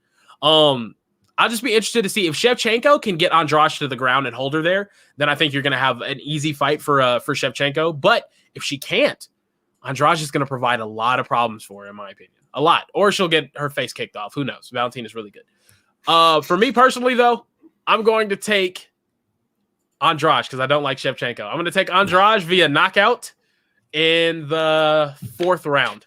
Fuck it. Give it to me. Wow. All right. Yeah, I like Andrade, and I do think that this fight can be really good. I do think that, you know, she's going to be at a size disadvantage as far as height, which concerns me. But she does have just ridiculous power that she could pick Shevchenko up possibly and drop her. I mean, we don't know. Like she's strong. She's crazy strong. But I mean, I don't think it's going to happen either. But she's strong. Capable. She's strong as She's shit. capable. She is strong. So I like that about Andrade, and I also like she's very active when she fights. It's not going to be a boring fight because she's not going to let it be a boring fight. So I like that. And in MMA, anything can happen. It's just, you know, to me, I think there's Shevchenko has a 4.5-inch reach advantage. She's a good striker. I just think she's just better. I like Andrade. I think what she's done has been great. You know, her win over Rose was good. The second fight against Rose was really good. She pieced her up, especially towards the end of that fight. That Rose ended up squeaking out the decision, but almost stopped her. She hit her hard as fuck. Yeah, I mean, she's got heavy hands, man. Yeah. But Valentina, at the end of the day, it might be boring, but she's super smart. She's one of the greatest women to ever step foot in the octagon. And I just, you know, I'm gonna put money on Andrade just to be safe, but I'm going Shevchenko. I don't know about a finish though. We've seen her get a little. I thought her last fight was just I didn't think she looked all that great. So I'm gonna go Shevchenko by decision. Andrade is tough as hell, but I still think I got to go Shevchenko. My gut doesn't lean towards Andrade whatsoever. See, I kind of feel like if we're gonna pick like which title fight do we think is gonna change hands most likely, I almost think it might be this one because I agree. I think that if one was gonna change, it would be this one, just based on Andrade's toughness and she's just she's a tank, but she's a legit tank. But at the end of the day, Valentina is one of the best women to ever do it, and she's so good. She is so good. And I think that's why she's boring at times because she's smart and skilled, and at the end of the day, it doesn't matter how fancy it is. You're the champ. Whatever gets it done, gets it done. Yeah. So the odds don't reflect that. So -400 for Valentina Shevchenko. She is a massive favorite in this one. But that's not even bad compared to the last couple of fights. Like Nunes sometimes gets you're right. You're right. But the Rose fight with Zhang Weili, that's like -190. Like +150 territory. That's pretty close, but they're giving Shevchenko -400. That's solid. That's the same as Usman Masvidal, if you want to compare the two. But my thing with Shevchenko, so if you look at her last fight against Maia, she only lost the second round, and that was when Maia was able to kind of press her up against the cage, and she was able to land a takedown and basically just had 4 minutes of control. Didn't really land too much ground and pound, but that was a way that she was able to win that round. And when you look at Jessica Andrade in her last fight against Chookagian, she backed her up against the cage, was able to land a few takedowns, and her ground and pound is just absolutely vicious. And then when it went on the feet, she was able to land some nasty body shots that took out Chookagian. So there's definitely a path there if she's able to follow that. If she is able to push Shevchenko up against the cage, if she can be the controlling wrestler, I think that's somewhere where she'd be able to have an advantage. I think she also throws super heavy. She has a ton of power. She has a lot of strength, but she also eats a ton of shots too. Like she's kind of a zombie. She will walk forward. She will eat a ton of shots. And that's, I think, going to be really tough when you look at Shevchenko, as you mentioned, Zach. Like she's going to have a 4-inch reach advantage. She's going to have a 4-inch size advantage. She's going to be the bigger fighter in this one. So while I really like Andrade's chances here, I think she can pull off the victory. I still think this is Shevchenko's division. I don't think she's going to let go of it just yet.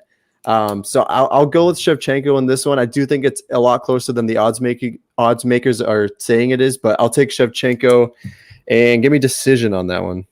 Also, my one quick point before we get to the rest of the picks. Like, are we falling into the trap though of like we did with Megan Anderson and Amanda Nunes? Like, well, Megan Anderson is this tall and she could do this, but like at the end of the day, we all knew that Amanda Nunes was gonna knock Megan Anderson out. Because Andrade is a former champ. Like she's faced high level competition and has won at that level. Like I don't think Megan Anderson was even close, dude. Her last few fights were against nobodies. I agree. I just throwing the question out there. Yeah. I think where my prediction is based is in her improvement from the very first Rose fight to the second one. Even though she won the first Rose fight via slam, on the feet it wasn't even close. She was getting destroyed. And then she went and fought Weili the exact same way and got caught because Weili wrecked. Because Weili can pop. And I think whenever you watch that next Rose Namajunas fight, I think Rose is probably the most gifted striker at 115. I just don't think she has the cardio to last 5 rounds. She gets tired after the first 2 every single time.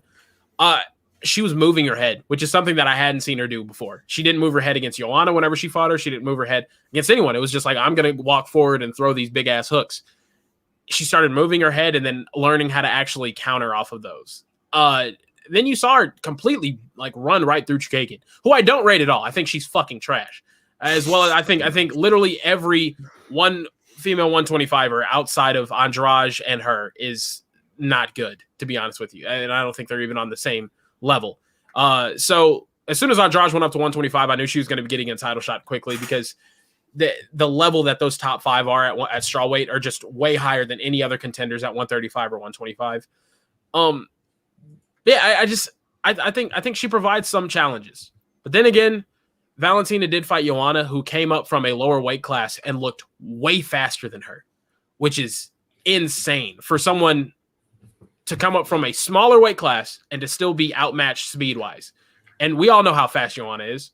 she couldn't catch up to Valentina's kicks or punches. I was like, man, that's a tough scene. But I don't know. We'll see. I like Andrade to clip her though, and if she does, I'll be so damn happy. It'll be awesome. That's it. I think if it's going to happen for Andrade, it has to happen early, first 2 rounds, because later on, there's no chance. Not with the gas tank and not with her muscle density. As you say, she's a tank. She doesn't tire though. Man, she will. She's a zombie, man. You think she she will? keeps going forward. Mate, with the pressure she's going to put on is the only way you can beat Valentina. As you said with Maya, but the difference with Maya is Maya has the grappling on the ground. That is proven. She is pure jiu-jitsu, whereas the tank of Andrade is more slams and then ground and pound. She doesn't use the grappling as such to achieve a mount and then pressure forward or anything like that. So I do think Valentina's got this one in the bag if it's past the first 2 rounds. I just can't those first 2 rounds.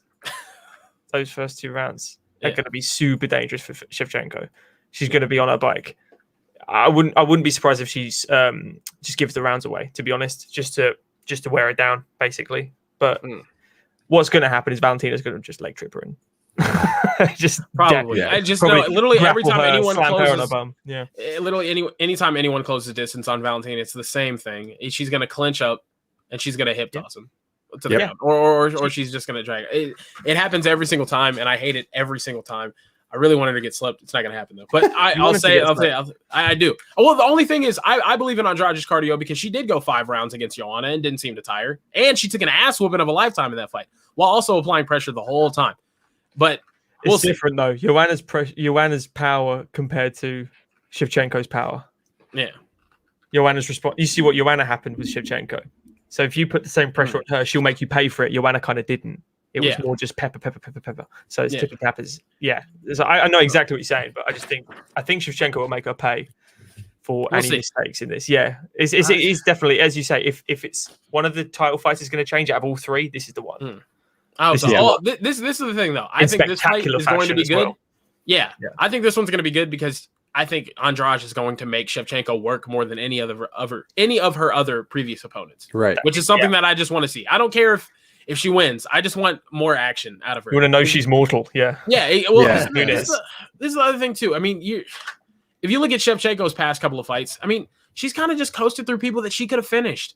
I mean, Priscilla Cachoeira, that fight went to the 2nd round, and she could have just stopped her in the first 2 minutes. like, come on. We see that happen though with some of these champions. They just get to a level where they're so good, and they don't want to take those big risks, so they just kind of win the rounds one by one and just kind of stay out of danger. Like John Jones did it, Amanda Nunes did it. Like it's something that they do. It's smart. It really makes sense. Yeah, we'll see. I don't know. We'll see. In my opinion, Valentina should fight every week. So should Amanda Nunes. Just rack up the money. Just stack it up. But Andrade could win as well because she has absolutely nothing to lose for this. Nothing. She could just throw it all out there. Who cares if she loses? Moved up weight one fight and now is in the title fight. She'll be around for a while. She's only 29. Yeah. And she's better than 90% of everyone else. So she'll get another title fight again. I mean, 125's contenders are so bad. Cynthia Calvillo went up and became the number 1 contender. Like no. Yeah. All right, we moved to Zhang Weili versus Rose Namajunas. Shoot, I mean, is this like a joke at this point? Next to you, man. You guys are joking, right? This is a meme. Oh boy, Jessica, the Andrade. If you have half a brain, you know Andrade is just not as good as Apple. And if you look at Valentina Shevchenko, there is an I-O and an S.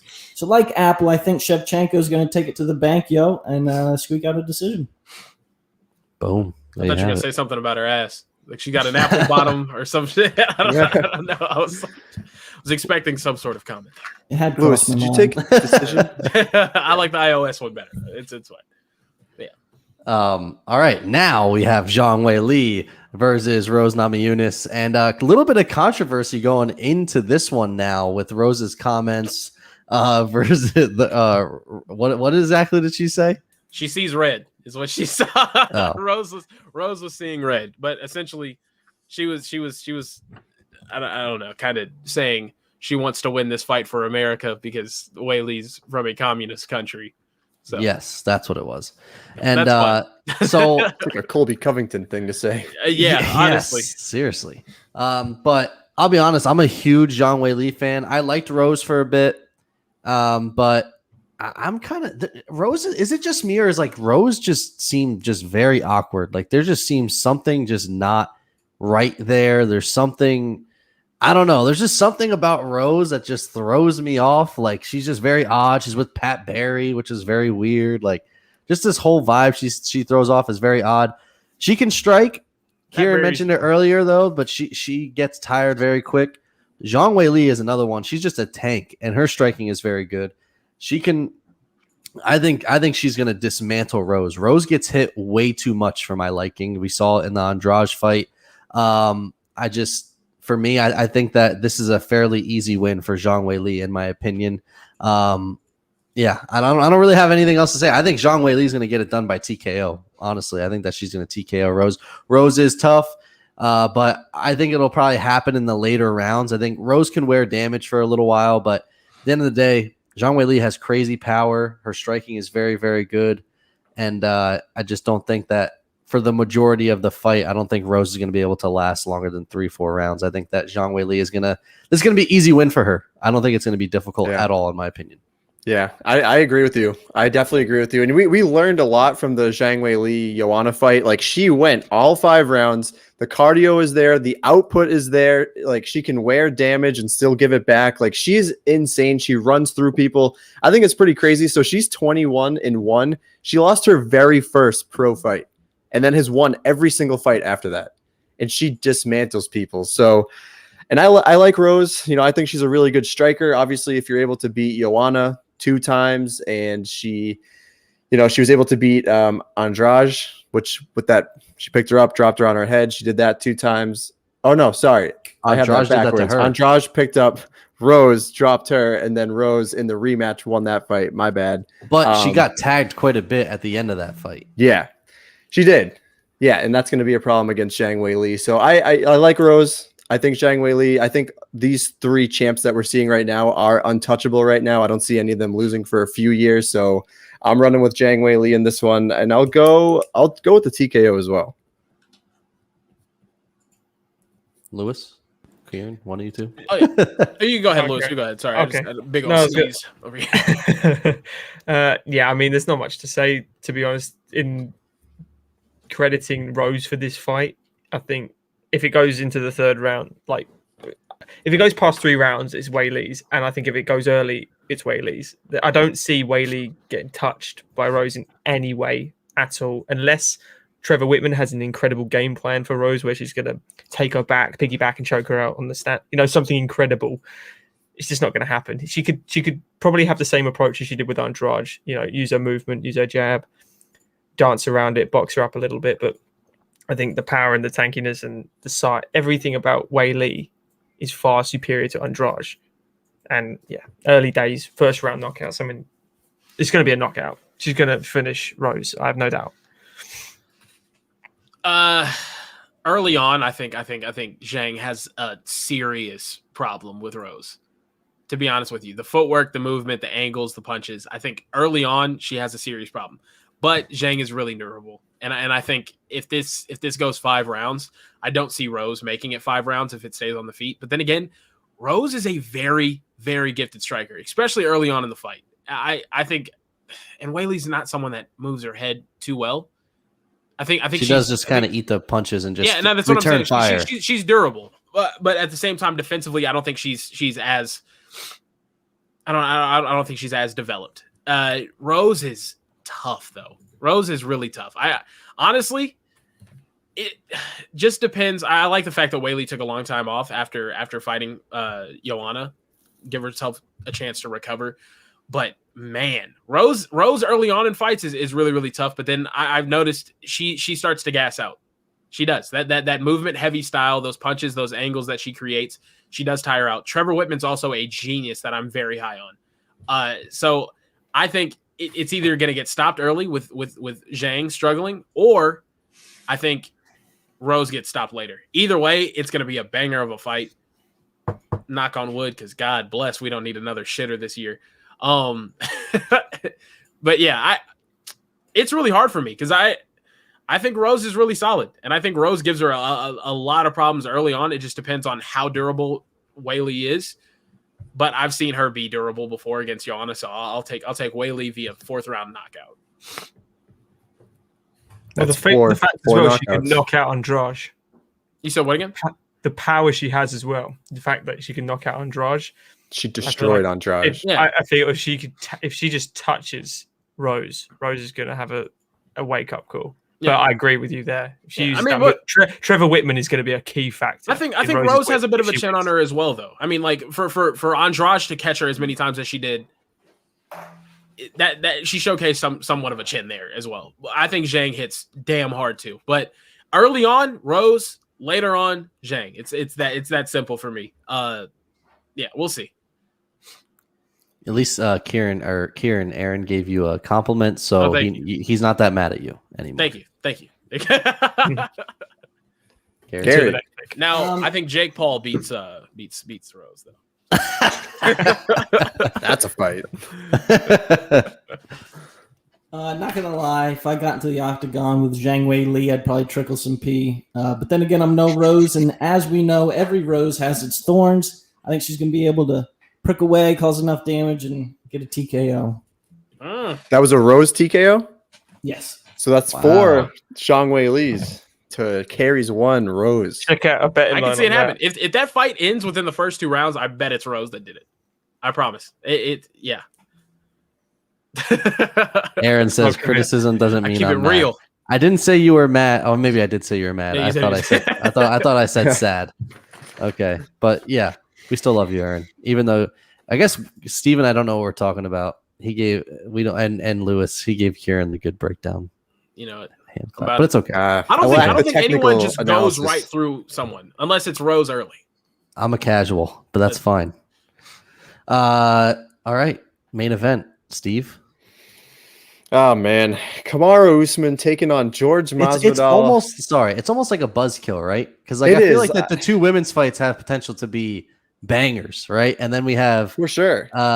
We just have I think Usman and Masvidal. I'm just not excited about this fight at all. It's the fight that shouldn't be happening. This should not be happening. It should be Leon. It should be Leon. It should be Colby. It should be Wonderboy. Dude, it should be a lot of people, but it should not be Masvidal. It really should not be Masvidal. And it's just what's changed here. Nothing has changed here. You know what we get if one of them pulls out? Colby. Which is great. Give me that. I want that. I'd take that. Everyone wants that over Masvidal. I think Usman beats. Is it real quick? Is it both of them Jorge or is it George? I say both. Whatever I'm feeling. Whatever you're feeling at the time. Game bread. Okay. Masvidal is his name.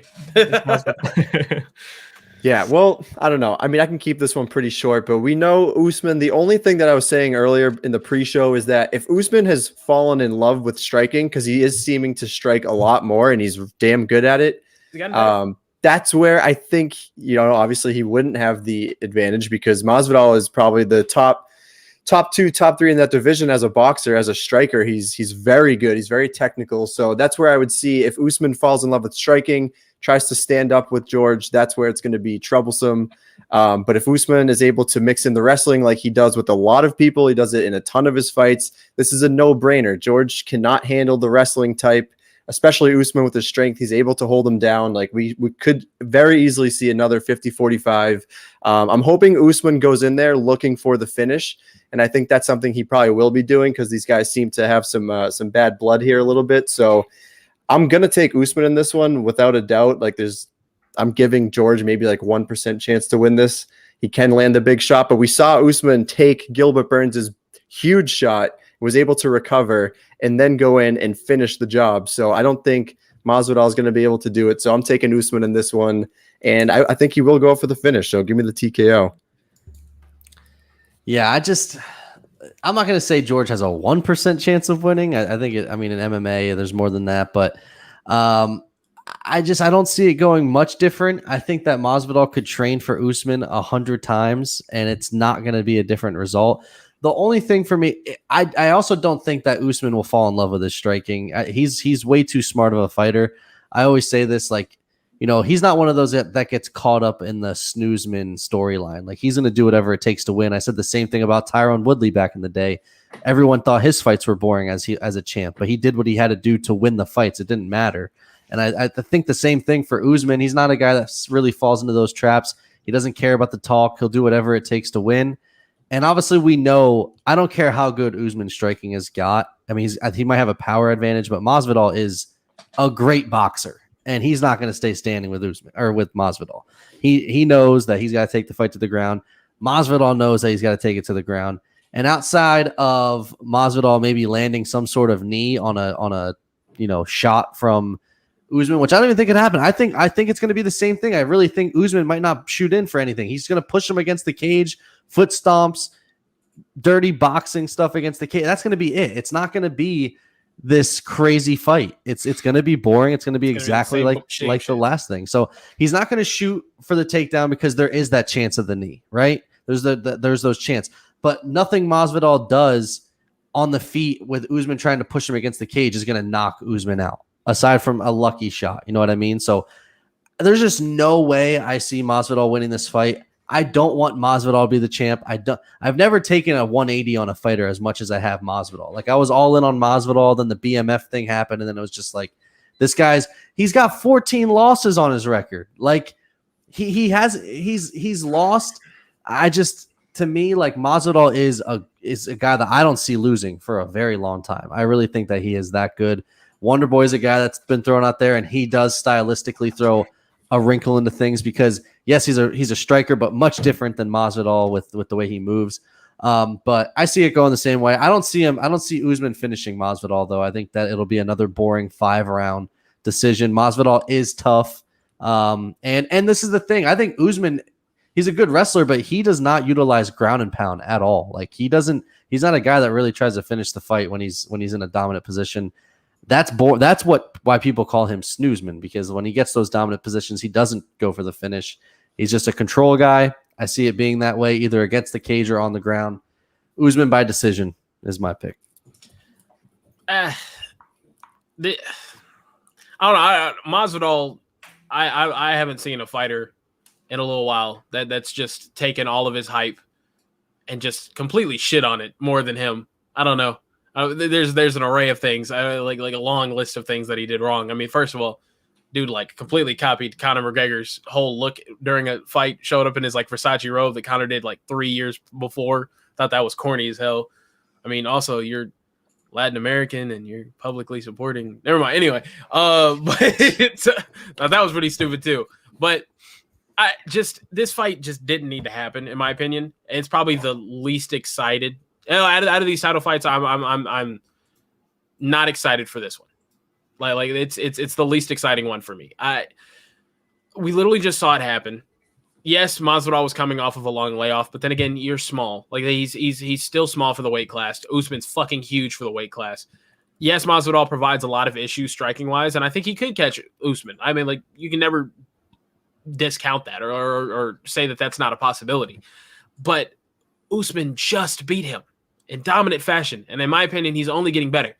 I don't want Usman to think that or fall in love with his hands or think that he's capable of striking with Masvidal now, because he's not.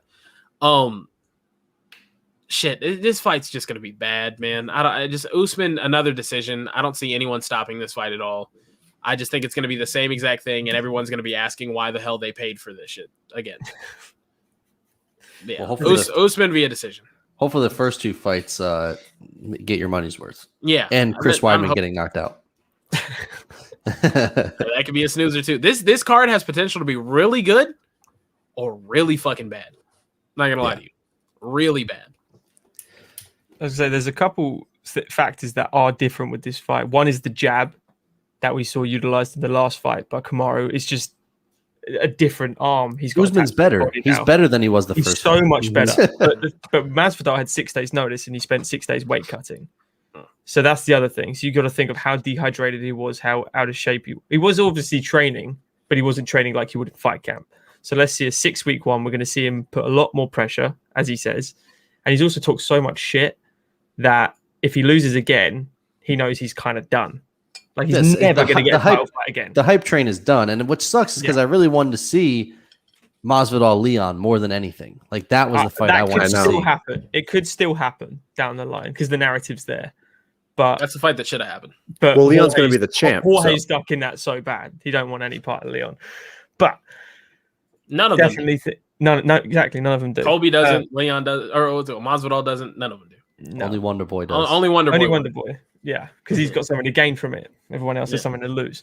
But Jorge definitely has a chance, but I don't see him outpacing Kamaru. Kamaru controls pace. That's what he does. He controls rhythm. He has the jab. He's not going to strike with him, but he's going to definitely make it dirty. He's got the blueprint to beat Masvidal. 14 others have done it, or 13 others have done it. Yeah. There's a big blueprint out there. He loses so many different ways. Yeah. And Kamaru's just that good. Yeah, it's hard to see Masvidal winning in any way other than maybe not a lucky shot against Darren Till. Obviously, You can say lucky. but it's I feel like The it'd be a Darren lucky Till one shot. was clean. Yeah. The Darren No, Till one was clean. I'm saying a win versus. He could Usman would be calculate a lucky. move. He could calculate an Usman. Yeah, exactly. He could calculate something that Usman's doing and then do a step in. Like he did with Darren. He spent the first round getting his ass kicked, calculated Darren's movement, set it up in the second. He could definitely do that with Usman with a game plan, but I just don't see it, and I don't think many people do. I think it is clean cut for Usman, but I don't see him finishing Masvidal either. Don't think he's got that in him. But he nearly finished Gilbert with a fucking jab, so he could probably do it to Jorge. So We'll see. I'm going to say Especially Usman TKO with the size difference. He could land something big in KO. Yeah. Masvidal being that Kobe's Usman jaw, is I think Masvidal's TKO, a hard dude to put away though, and so He No, is. he is. I don't even know the last time he's been finished. In my opinion, well, we could all be wrong because the MMA, you never know. exactly. But this to me just has decision written all over it. And honestly, if he gets past the second round and it's just Usman dominating him up against the cage, it's just going to be the same shit over and over again. I hope something crazy happens. I that's hope what that the whole, happens so Dana knows For not sure. to book some bullshit back to back just because it's going to make him more money. Aaron starts talking in Yeah. the chat now. Now he starts talking because we talked about Darren Till getting knocked out. So now he's going to start commenting because he hates Darren Till. Yeah, Aaron doesn't like Darren Till. He says he sucks. He's overrated. Okay. That's not for me though. I love Darren Till. Darren Till is like top 5 fighters for Gonna me. take Like that my up favorite. He rates Kelvin Gastelum. He just did a complete shutout of him before. First fight in middleweight, fights Kelvin, shuts him out. I said Can't that. Can't be that bad. No, Shuts him out. his argument to that one was that it was a split decision. I was like, that shit was a weak ass split That was decision. a 30-27 easy. Yeah, that was a Quick, weak ass split decision. Quick Yeah. fun fact: Jorge has not been finished since 2008. Who was that? It's hard to put him away. Who was that? God damn it! Just based off of Kamaru's recent events. It was Rodrigo Dam. Okay. Damn. Oh yeah, Carey. We need Carey's prediction. We're gonna finish this off. All right. Yep. Yeah, I think this goes the same way the first fight does. Usman is just gonna wrestle Coitus Georgie all fight long. I think he's gonna tap into his former acting days. I don't know if you guys knew this or not, but Kamaru was cast as an extra in Stomp the Yard. I think this fight ends in broken toes and no broken nose. Going Usman decision. Boom. There you have it, folks. That's unanimous. All you Usman. That means Masvidal is going to win. Those of you that listen to the show, put the house on Masvidal because pays out. Coffee and KOs all took Kamaru Usman on this one. So, no, I think that Usman gets it done. Like I said, I don't really see anyone. I think Leon is a tough test, but Usman is as good as they come right now. So it's hard to envision him losing, especially to Masvidal, who he already ragdolled. So, and this is one of those bets where you can probably get Kamaru Usman winning by decision for pretty decent money, whereas like Robert Whittaker by decision, that was like easy money as well. That was like plus 100 or something, and that was his most likely path to victory. I think that's the same thing in this fight. You could probably get good money on that. I just want something crazy to happen because then the recaps are just absolutely bonkers and it's fun. We're probably just going to end up skipping over that one again. Fight? We could just roast Dana White for making this fight again. All right. Yes. That's pretty much it. Aaron, I love you, buddy. All right. Anything else for the good of the cause, fellas, before we shut her down? I'm good. I'm good. All right, everyone, that's going to do it for this episode of Coffee and KOs, breaking down UFC 261. You can find us on all social media platforms at Coffee and KOs 1. You can also find us on YouTube at Coffee and KOs. Make sure you hit that subscribe button. You can go check out Lewis at Norton MMA. You make sure you subscribe to his channel, and make sure you guys just comment. We love the comments. We love everything. You guys are the best, and we'll see you all next time.